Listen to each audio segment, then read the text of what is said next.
여기서 4개의 수소가 하나의 헬륨이 원자액이 되면서 질량이 작게 측정이 되고, 그러는 과정에 에너지가 방출되는 이 두 가지 사실을 통해서 요게 나오는 거죠. 그래서 여기를 이름을 따로 붙입니다. 얘를 질량 결손이라는 말을 쓰게 되어지는 것이고, 이렇게 전환되어지는 것을 질량 에너지 등가 원리라고 해준다라는 거. 그래서 결국에는 질량 결손과 질량 에너지 등가 원리의 포인트를 잡아주시면 되어지는 부분인 거고, 그 다음에 원자액의 질량 결손, 여기서 또 다시 나오죠. 질량 결손이라는 것은 빠져나간다라는 거. 뭐 이런 숫자까지는 알 필요는 없어요. 넘어오시고, 그 다음에 여기서 태양 에너지, 얘는 이 단어는 절대 시간을 소비하면 안 돼요. 답을 맞출 수 있다 없다, 답이 맞았다 안 맞았다가 중요한 게 아니라 빨리 풀어야 된다가 더 정확한 거야. 빨리 풀려면 이해보다는 습득에 의해서 되어지는 게 좋아. 그래야 산화환원, 알겠지만 산화환원이 가장 메인일 수밖에 없고 너희 학교에서 제일 힘들게 낼 수 있어. 지구상의 에너지의 근원이다라는 거 정도는 뭐 당연한 거고 여기서 이제 광합성이 보면 화학이라는 단어가 나오는데, 얘가 화학 에너지인데 이 아이를 다른 말로 같은 표현으로 유기물, 다른 말로는 포도당, 문제상에서 얘를 화학 에너지 유기물 포도당을 어휘를 바꾸면서 뭐 어떻게 낼지 몰라요. 그래서 반드시 잡아 주셔야 되는 거고, 그다음 뭐 화석연료야, 뭐 화력이라는 화력, 태양광, 여기서 화력 발전은 여기서 화석이지. 여기서는 또 화학이 나오는데 여기서는 화석연료예요.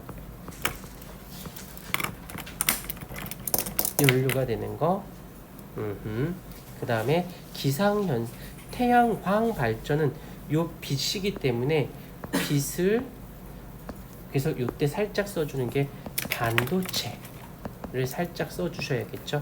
그 다음에 수력발전소는 위에서 떨어지는 거. 기상현상은, 여기서 기상현상은 뭘까? 예를 들어봐. 생각해봐. 기상현상 하면 뭐야? 햇빛. 이게 아는 듯 몰라. 뭐냐면 비, 구름 이런 걸 얘기해요. 그래서 열 에너지를 받아서 얘가 증발을 해. 증발하면 하늘 위로 뜨겠지. 이것들이 모여서 구름을 형성하다 비가 돼서 내려옵니다.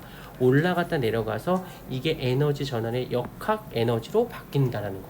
그래서 아는데 이거를 경험치가 없으면 순간순간 헷갈릴 수 있으니까 잡아놓도록 하시고, 그 다음에 뭐 요 정도는 그냥 가볍게 바람이죠. 바람의 운동 에너지가 발전이니까 전기가 되어지는 거고, 수력 발전 뭐 이런 건 빛, 그다음 광합성은 태양이 화학 에너지로, 자동차 뭐 별로. 그다음에 여기서 태양 에너지의 근원이 아닌 것은 요거 별표 쳐놓고 중요하진 않아요. 한 개도 안 중요한데 문제상에서 아니 뭐는 이래서 태양 에너지에 의한 어떤 영향을 주는 에너지 해놓고 지구 내부 에너지, 핵 에너지, 조력 에너지 요런 단어가 나올 때 살짝 요게 왜 튀어나올 수밖에 없냐면, 우리 지구에게 주는 에너지는 크게 세 종류가 있어요. 태양 에너지, 그 다음에 지구 내부 에너지, 그 다음에 조력 에너지. 이렇게 쓴 이유는 태양 에너지와 무관하게 다른 에너지가 지구에게 영향을 준다는 것이기 때문에 여기서 요 세 아이들은 쉴 수 없게끔. 그래서 알겠지만 정교권인 애들을 가끔씩 보게 되면 실수를 해서 몰라서 틀리는 경우는 솔직히 몇 개 없어. 실수를 하는 것뿐이라는 거. 그래서 태양 에너지의 순환, 대기와 해수의 순환에서는 난이도는 적게 나올 거야. 왜 그러면 지구 환경 변화 파트에서 얘가 같이 맞물려야 되는데 지구 환경 변화 파트는 기말고사 영역이거든. 만약에 기말고사라면 얘가 디테일하게 나오는데 여기서는 그냥 기본적인 것만 이렇게 말했네. 에너지가 과잉이야?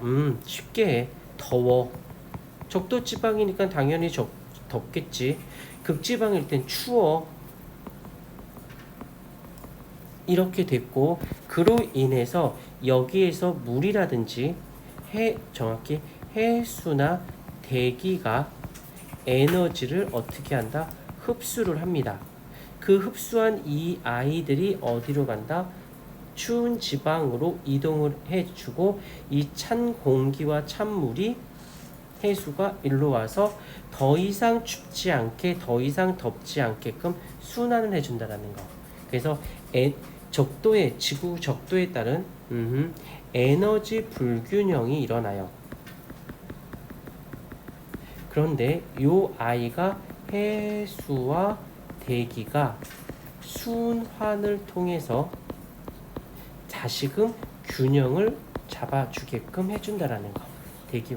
그래서 여기에 과정이 있는데 이 과정이 다른 단원에 있어. 여기서는 시작과 끝만 나와 있고 과정 시작과 끝은 안 중요하거든. 이 과정이 중요한데 과정이 기말고사 범위이기 때문에 선생님께서 여기서만큼은 좀 빼서 설명하실 거야.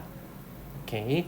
그다음에 탄소의 순환. 그래서 여기서는 요거는 조금 알아놓을 필요는 있어요. 이유는 1학기 때 나왔던 범위이기 때문에 탄소가 기권에 있을 때는 이산화탄소의 형태로 얘가 땅 직권에 있을 때는 석회석의 형태로 얘가 생물권에 있을 때는 포도당의 형태로 그 다음에 이게 해수, 수권 물에서는 탄산이온 형태로 이렇게 요런 형태로 다른 형태로 존재한다라는 거 이것이 순환을 거친다라는 거 정도. 그래서 요거 같은 경우는 중간에 문제가 나왔을 때 너는 만점을 생각하고 준비를 하는 애기 때문에 이 정도 다른 애들처럼 이게 나올까요? 안 나올까요? 이런 생각 빨리 버려야 돼. 뭐가 나올 줄 모르기 때문에 뭐든 다 기억해놔서 뭐든 나왔을 때 하고 끄집어내야지. 요거 이렇게 공부했다가는 실수가 실력이 돼버리니까 자 빨리 문제를 풀어.